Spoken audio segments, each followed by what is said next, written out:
નમસ્કાર મારા વહાલા વિદ્યાર્થી મિત્રો, આજે વાત કરીશું ધોરણ 11 વિષય તત્વજ્ઞાન દ્વિતીય પરીક્ષાનો મિત્રો આપણે સંપૂર્ણ 50 ગુણના પેપરનું સોલ્યુશન જોઈશું। એ પહેલા ચેનલની અંદર પ્રથમ વખત આવ્યા છો અને આ પ્રકારના મોસ્ટ આઈએમપી પ્રશ્નપત્રનું સોલ્યુશન મેળવવા માંગો છો તો વિદ્યાર્થી મિત્રો ચેનલને ખાસ સબસ્ક્રાઇબ કરી દેવી। વિભાગે સાચો વિકલ્પ પસંદ કરીને જવાબ લખવાનો છે। 8 ગુણના 8 પ્રશ્નો પૂછાશે। પહેલો પ્રશ્ન છે કે જે દલીલના આધાર વિધાનો સત્ય છે અને તેનું ફલિત વિધાન અસત્ય છે એમ કહેવામાં વ્યાઘાત આવતો હોય તેવી દલીલ કેવી દલીલ હોય છે? તો સાચો જવાબ આવશે બી, પ્રમાણભૂત। ત્યાર પછી પ્રશ્ન નંબર 2, અમધ્યપદી અનુમાનના પ્રકારો કેટલા છે? તો સાચો જવાબ આવે છે એ, 2 પ્રકાર છે।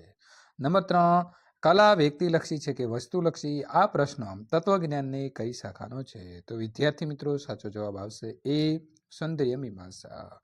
પ્રશ્ન નંબર 4, કયા તત્વચિંતકના મતે શિક્ષણ તત્વજ્ઞાનનું ગત્યાત્મક પાસું છે? તો સાચો જવાબ આવશે ડી, સોક્રેટિસ। પ્રશ્ન નંબર મિત્રો 5, મનની ભૂમિકાએ થતા ચિંતનમાં કોઈ પણ મતને લગતા રાગ કે દ્વેષથી સાવધાનીપૂર્વક મુક્ત રહીને સમીક્ષાત્મક રીતે સૂક્ષ્મ ચિંતન એટલે શું? તો સાચો જવાબ આવશે મિત્રો સી, નિધ્યાસન। નંબર 6, માનવ શરીરમાં રહેલા ચેતન તત્વને સાંખ્ય દર્શનમાં શું કહેવામાં આવે છે? તો ડી, પુરુષ કહેવામાં આવે છે। પ્રશ્ન નંબર મિત્રો 7, તન્માત્રાઓની સંખ્યા કેટલી છે? તો 5 છે, એટલે કે સાચો જવાબ આવે છે ડી। પ્રશ્ન નંબર મિત્રો 8, પ્રકાશ અને જ્ઞાનનો ઉદય કયા ગુણનો સૂચક છે? તો સાચો જવાબ આવશે બી, સત્વગુણ। વિભાગ બી, નીચેના પ્રશ્નોના ઉત્તરો એક વાક્યની અંદર આપો, દરેકનો 1 ગુણ રહેશે। પ્રશ્ન નંબર 9, નીચેના વિધાનોની અંદર કઈ દલીલ નિગમનલક્ષી છે અને કઈ દલીલ વ્યાપ્તિલક્ષી છે તે તમારે કહેવાનું રહેશે। તો મહેશ તમાકુ ખાય છે અને કેન્સર થાય છે, મગન તમાકુ ખાય છે અને કેન્સર થાય છે, મલિક તમાકુ ખાય છે અને કેન્સર થાય છે, સર્વ તમાકુ ખાનારને કેન્સર થાય છે। તો આ વ્યાપ્તિલક્ષી દલીલ છે। કયા પ્રકારની દલીલની અંદર આધાર વિધાનો કરતા ફલિત વિધાન વિસ્તૃત હોય છે? તો વ્યાપ્તિલક્ષી દલીલની અંદર આધાર વિધાન કરતા ફલિત વિધાન જે છે તે વિસ્તૃત હોય છે। ત્યાર પછી નીચેના વિધાનો વાક્ય છે કે વિધાન છે તે જણાવો। તો તમારો અભ્યાસ કેટલો? તો આ શું છે? વાક્ય છે, વિધાન બનશે નહીં। પ્રશ્ન નંબર 12, વિચાર દ્વારા સત્યને પામવાનો પ્રયત્ન કયા શાસ્ત્રમાં થયેલો છે? તો દર્શન શાસ્ત્રની અંદર મિત્રો વિચાર દ્વારા સત્ય પામવાનો પ્રયત્ન થયેલો છે। ઋતુંભરા પ્રજ્ઞા એટલે શું? તો ઋતુંભરા પ્રજ્ઞા એટલે વિશુદ્ધ જ્ઞાન, સત્યની શુદ્ધ અને નિર્માણતા પ્રતીતિ। પ્રશ્ન નંબર 14, પૂર્વ મીમાંસાના મતે જીવની મુક્તિ એટલે શું?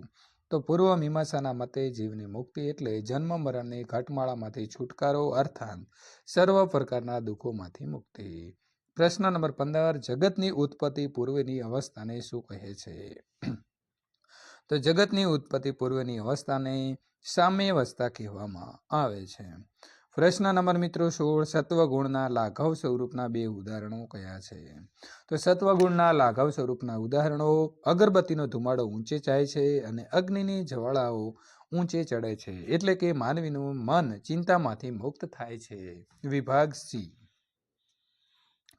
પ્રશ્ન નંબર 17ની વાત કરીએ તો 2 ગુણનો પ્રશ્ન છે। નીચેના દલીલોમાંથી પ્રત્યેનું રૂપ જુઓ અને તેના આધારે દલીલના પ્રામાણ્યનો નિર્ણય જણાવો। ગાંધીજી સત્યવાદી હતા, આથી ગાંધીજી સુખી હતા, કારણ કે દરેક સત્યવાદી માણસ સુખી હોય છે। આધાર વિધાન શું છે? તો દરેક સત્યવાદી વિધાન સુખી માણસ છે અને ગાંધીજી સત્યવાદી હતા। ફલિત વિધાન શું છે? તો ગાંધીજી સુખી હતા। પ્રશ્ન નંબર મિત્રો 18, નીચેના સંયુક્ત વિધાનોના પ્રકારો ઓળખાવો અને તેની અંદર આવતા સાદા વિધાનો માટે ABC, PQR વગેરે પ્રતીકો વાપરીને તેમના પ્રત્યેકની પ્રાંતિક રજૂઆત કરો। મંજી અને કાંજી પ્રમુખ હતા, તો બંને મિત્રો અનેથી જોડાયેલા છે એટલે આવશે સમુચય। સંકેતાવલીની વાત કરીએ તો મંજી પ્રમુખ હતા એ અને કાંજી પ્રમુખ હતા બી। પ્રાંતિક રજૂઆત શું થશે? તો એ સમુચય બી। પી તેમજ ક્યુને સત્ય અને એ તેમજ બીને અસત્ય માનીને નીચેના દર્શાવેલા જટિલ સંયુક્ત વિધાનોની માત્ર સત્યતા જે છે તે જણાવો। તો પી શરતી કૌંસમાં એ શરતી બી। તો મિત્રો જવાબ જે છે આ પ્રકારે તમારે લખવાનો રહેશે અને સત્યતા ની વાત કરીએ તો આ જટિલ શરતી વિધાન અસત્ય છે। ABC એ વિધાનોની સત્ય અને XYZ વિધાનોને અસત્ય માની લઈને પ્રાંતિક રીતે રજૂ થયેલું જટિલ સંયુક્ત વિધાનોની સત્યતા મૂલ્ય દર્શાવતી આકૃતિ દોરો. તો મિત્રો આ પ્રકારે તમારે આકૃતિ દોરવાની રહેશે અને ઉપરનું જટિલ દ્વિશરતી વિધાન એ પણ અસત્ય એટલે કે F છે.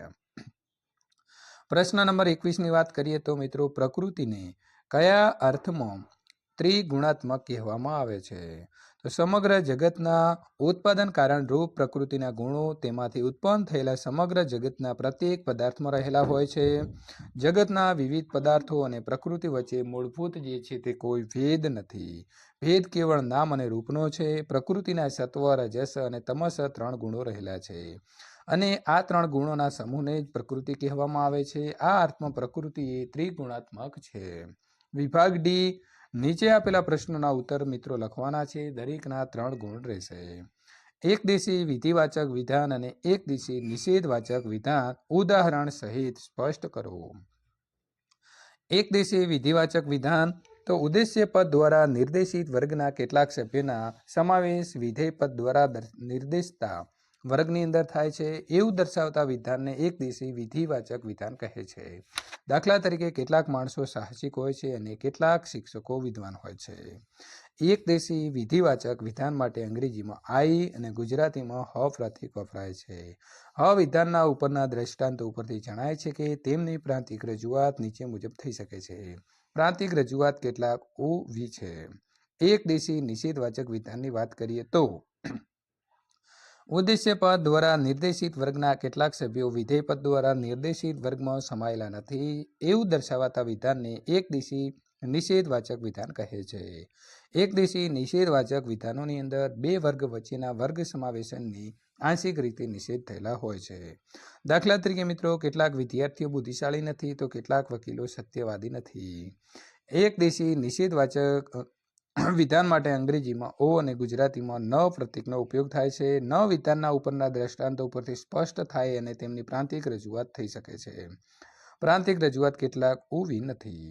પ્રત્યેકનું મિત્રો ઉદાહરણ સહિત લક્ષણ આપો. તો સામ્યાર્થી અનુમાન આધાર વિધાનની સત્યતા કે અસત્યતા ઉપરથી ફલિત વિધાનની સત્યતા કે અસત્યતા અંગે અર્થના સાયને આધારે તારવવામાં આવેલા મિત્રો અનુમાનને સામ્યાર્થી અનુમાન કહેવામાં આવે છે.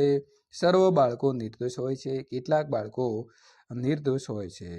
સર્વોપરિકારક એટલે શું? ટૂંકમાં સમજાવો. તો વિદ્યાર્થી મિત્રો તમારે આ પ્રકારે સમજાવવાનું રહેશે. જટિલ નિષેધક વિધાન, જટિલ સામૂહિક વિધાન, જટિલ વૈકલ્પિક વિધાન, જટિલ શરતી વિધાન અને જટિલ દ્વિશરતી વિધાન. જટિલ સંયુક્ત વિધાનનો પ્રકાર જણાવી દરેકના ઉદાહરણ જણાવો. તો વિદ્યાર્થી મિત્રો જટિલ સંયુક્ત વિધાનોના પ્રકારો: જટિલ નિષેધક વિધાન, જટિલ સામૂહિક વિધાન, જટિલ વૈકલ્પિક વિધાન, જટિલ શરતી વિધાન, જટિલ દ્વિશરતી વિધાન. વિભાગીની વાત કરીએ તો 4 ગુણના મિત્રો 3 પ્રશ્નો પૂછાશે અને મુદ્દાસર જવાબ આપવાના રહેશે. વિધાન એટલે શું? વિધાન અને વાક્ય વચ્ચેનો તફાવત જે છે તે તમારે લખવાનો રહેશે. તો પ્રથમ તમારે વિધાન એટલું એનું લક્ષણ જણાવવાનું છે અને ત્યાર પછી વિધાન અને વાક્ય વચ્ચેનો તફાવત લખવાનો રહેશે. ત્યારબાદ આગળ વાત કરીશું પ્રશ્ન નંબર 27. નિગમનલક્ષી અનુમાનના મુખ્ય 2 પ્રકારોની ઉદાહરણ સહિત સમજૂતી આપો. તો નિગમનલક્ષી અનુમાન અને વ્યાપ્તિલક્ષી અનુમાન જે છે તેના 2 પ્રકાર છે તે વિદ્યાર્થી મિત્રો તમારે લખવાના રહેશે. ત્યાર પછી આ પ્રકારે અનુમાન કે દલીલ જે છે તેના વ્યાખ્યા જે છે અથવા તેનું આકૃતિ કહી શકાય તે આકૃતિ આ પ્રકારે દોરવાની રહેશે. ત્યાર પછી તેની સમજૂતી પણ તમારે આપવાની રહેશે. પ્રશ્ન નંબર 28. નીચે આપેલા જટિલ સંયુક્ત વિધાનો માટેની સત્યતા કોઠાઓ રચો અને તેની સમજૂતી. તો અહીં આપણે સ્તંભ અને હરોળ જે છે તે મિત્રો લીધા છે અને આ પ્રકારે તમારે જે છે તે કોઠો બનાવવાનો રહેશે અને તેની સમજૂતી પણ આપવાની રહેશે.